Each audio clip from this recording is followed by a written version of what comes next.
Confidence. It's the word for the day. Are you confident?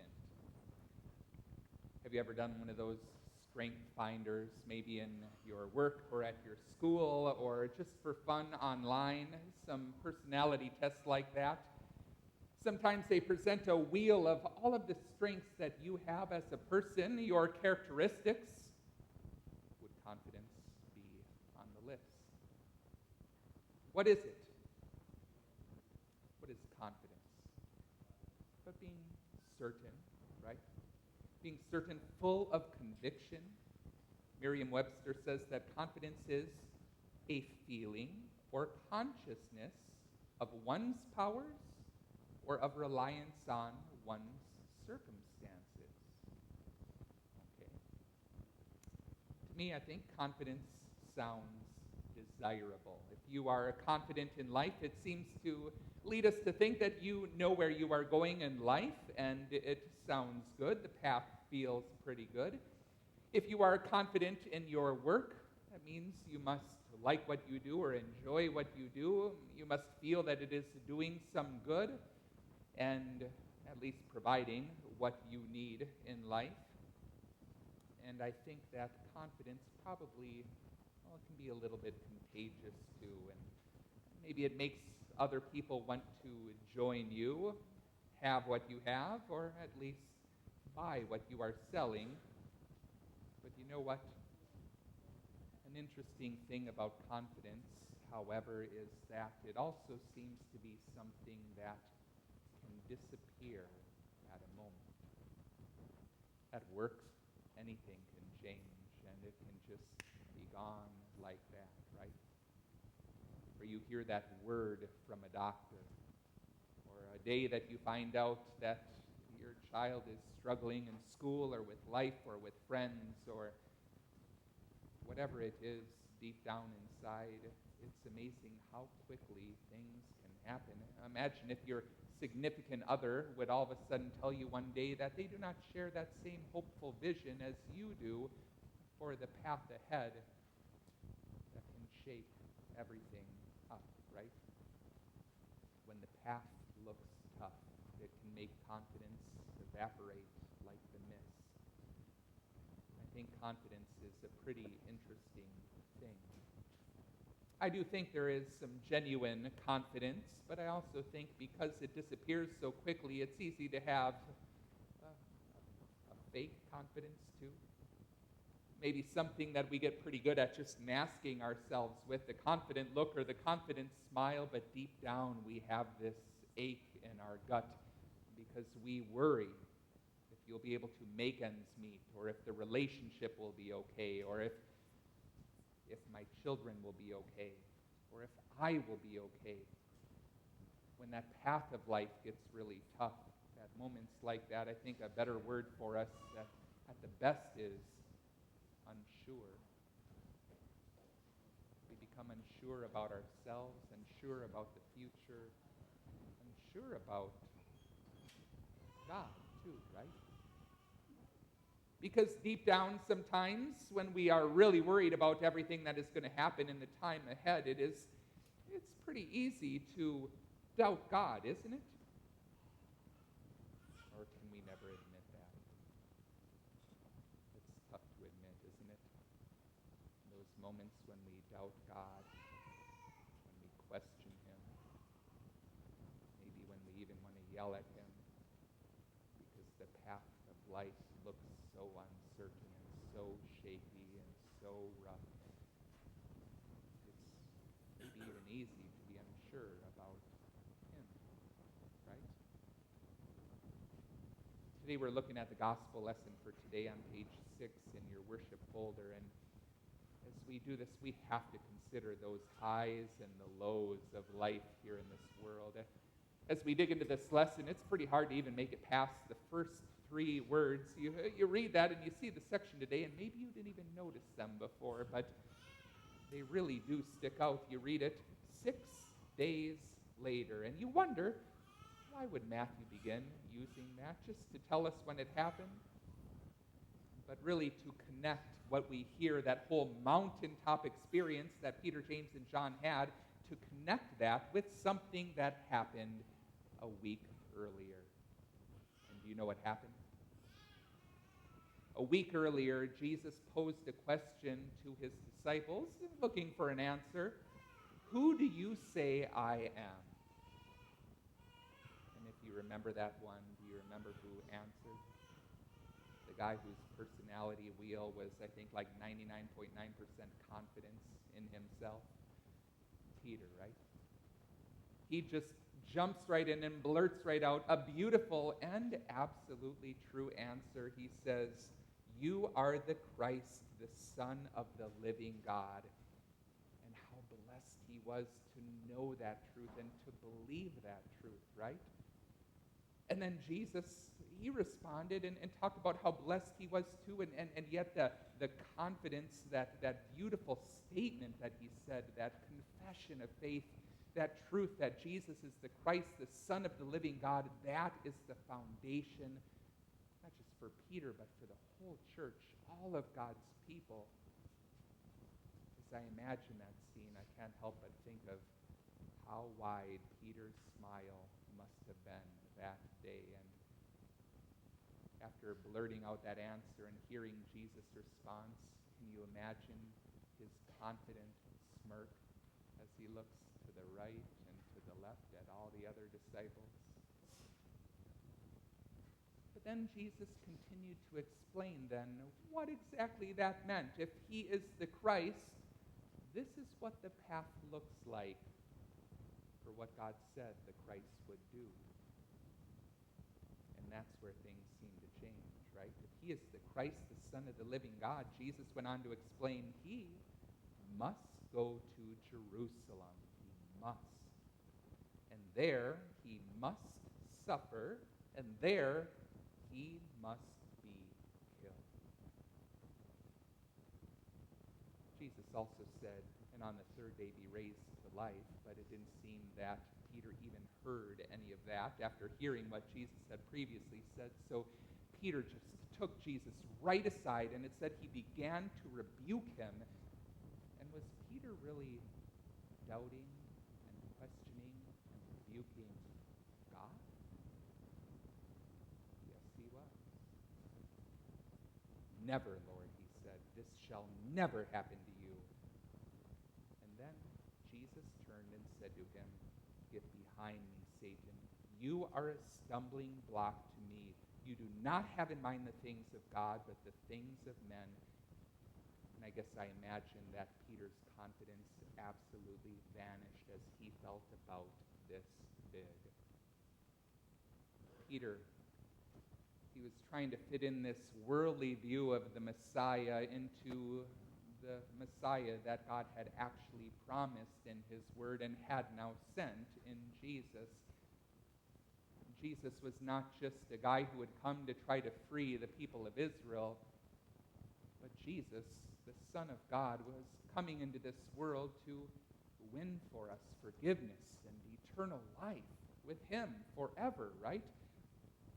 And it would be a tough road ahead. The path for the Messiah to accomplish those feats, that would be a difficult path filled with suffering and dying. That news about what the Messiah would have to do, that caused Peter to just leave all of his confidence behind, to jump right over being unsure, and to go right to doubting and questioning and rebuking God himself. It just wasn't how Peter thought it would go. Jesus had asked, "Who do you think I am?" And Peter said what he thought, but Peter had to have wondered, was I wrong? 6 days later, Jesus took with him Peter, James, and John, the brother of James, and he led them up onto a high mountain by themselves. There he was transfigured in front of them. His face was shining like the sun. His clothes became as white as the light. Jesus had asked, "Who do you say I am?" But then Jesus answered his own question. He clearly is the Christ, the Son of the living God. For a moment on that mountain, Jesus showed his glory as true God. His face was shining like the sun. His clothes became as white as the light. Jesus, clearly God. And who speaks up at a moment like that? Peter said to Jesus, Lord, it is good for us to be here. If you want, I will make 3 shelters here, one for you, one for Moses, and one for Elijah. And 2 of the other Gospels, Mark and Luke, both say that Peter had no idea what he was saying. He was talking because he was so absolutely frightened. But I would think that that sight looked a little bit better than the path that Jesus had talked about going over to Jerusalem, that whole suffering and death thing. Why don't we just put up a few shelters and stay here for a while instead? While Peter was still speaking, suddenly a bright cloud overshadowed them. Just then a voice came out of the cloud saying, This is my Son whom I love. With him I am well pleased. Listen to him. And so God the Father testifies to it as well, right? With very similar words that he spoke over at Jesus' baptism too, right? Here he uses those words, Jesus, clearly God. In verse 6. When the disciples heard this, they fell face down and were terrified. Jesus approached them, and as he touched them, he said, Get up. Because they had to go down that mountain. The path had not changed, right? Jesus must go to Jerusalem. He must. And there he must suffer, and there he must be killed. But if you look at that verse, in verse 7, he didn't just say, Get up. But he said, Get up and do not be afraid. The path had not changed, but now they would know who was going to be with them on that path. Jesus, who was true God. And that meant that even in the terror ahead, they would not have to be afraid. They could be confident in Christ. This is what we often think of when we get in the season of Lent, which starts this Wednesday, Ash Wednesday, right? It is a tough thing to consider how Jesus, who we know and love, how he had to suffer and to be killed. And then to pile up on top of that the thought that he went through all of that, all to pay for your sin and my sin. Every time we doubted God, every time we questioned God, every time we rebuked God, every single time. But we heard Jesus say it was a must. Was it really a must he had to do that? For you and for me, because he loves you. He loves you. And that would be an extremely difficult path, that the Son of God would go to Jerusalem to suffer and die for your sins and mine. But he was going to go through that path because he loves you and he wants you to enjoy the forgiveness he won for you on the cross and in eternity with him in heaven. And so Jesus continued to talk and to talk. He said on the 3rd day he would be raised to life, and that meant life and an eternal future for all who are his, and that includes you. You know, if you think back to the definition that I had mentioned earlier about from Merriam-Webster, right, about being confident. And it talked about that feeling that we have because of 2 things, right? The confidence that we have of being full of conviction. And it says that it either comes from reliance on our own power or reliance on our circumstances, right? My daughter Calla has had lots of surgeries. Before one of them, the neurosurgeon, right after he told us that he was just going to slice her right open and drill into her head, then he said, "But don't worry, it's no big deal. I do this all the time." But it was a big deal for us. It was a big deal. But yet, we could be confident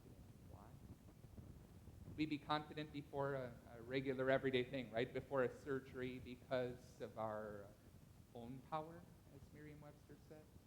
No, because we were not doing that surgery, were we? Could we be confident because of our circumstances? Yes. But not because of the arrogant confidence that that neurosurgeon had. We were very happy that he felt confident about being able to do that surgery. That was very nice. But as a child of God, in every situation, our confidence comes from God. Hebrews 13:6 says, "So we say with confidence, the Lord is my helper. I will not be afraid." Our circumstances, Calla is a child of God and loved by God far more than I could ever love her, and I love her a lot, right? And the same thing is true for all of you, children of God, loved by the Lord, belonging to him. And he will be with you on those tough paths each and every day, and even the incredible future that he gave just a little taste of what it would be like to those three disciples on that mountain, right? And one of those guys, John, who was on that mountain, who saw that glory of Jesus, he wrote later on in one of his letters in chapter 2, he said, "So now, dear children, remain in him, so that we may be confident when he appears."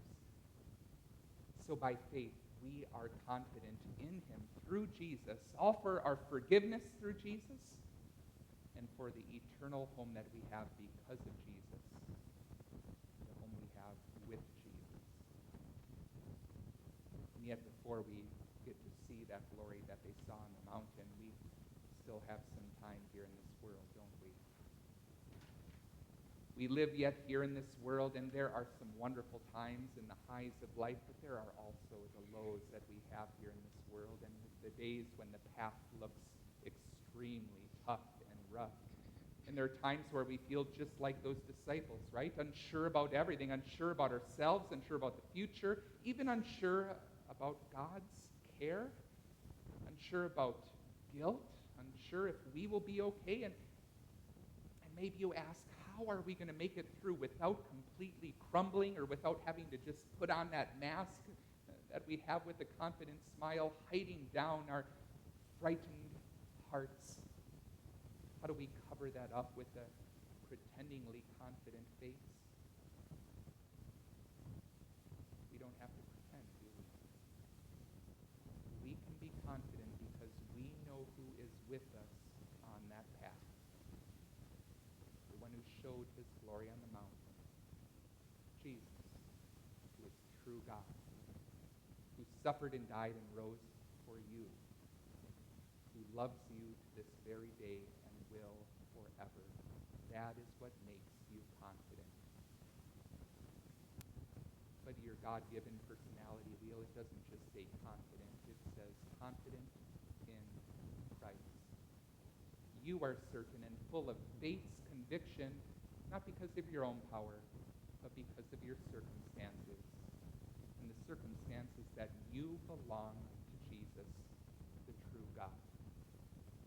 John also wrote in chapter 3, "Dear friends, we are children of God now, but what we will be has not yet been revealed. We know that when he is revealed, we will be like him, and we will see him as he really is."